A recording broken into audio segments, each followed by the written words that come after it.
Mga idol, panoodin natin ito kung paano sila nagpoproseso o nagluluto ng ginto. Tingnan nyo mga idol ang kailang diskarte.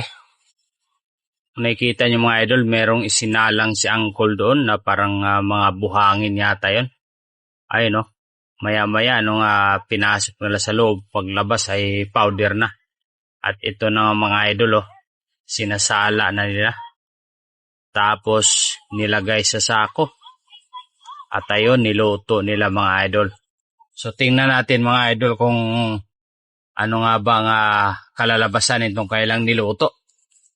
Sobrang init nito. Grabe, nakakatakot pag matalsikan ka nito.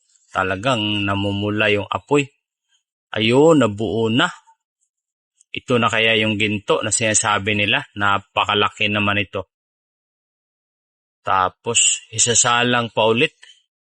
Grabe, napakadaming proseso pala itong pagluluto ng ginto o gold mga idol, ano? At hinugasan.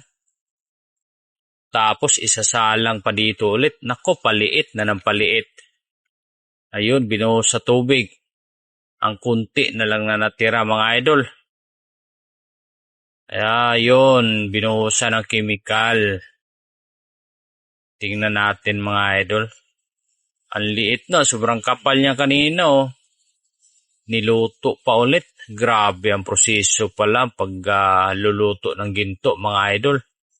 Ayun, nagiging powder siya Tapos sinalang naman, niluto na naman ulit. Ang kunti na lang tuloy nang natira. Ayun, sa sobrang laki nun mga idol, ganun ang natira.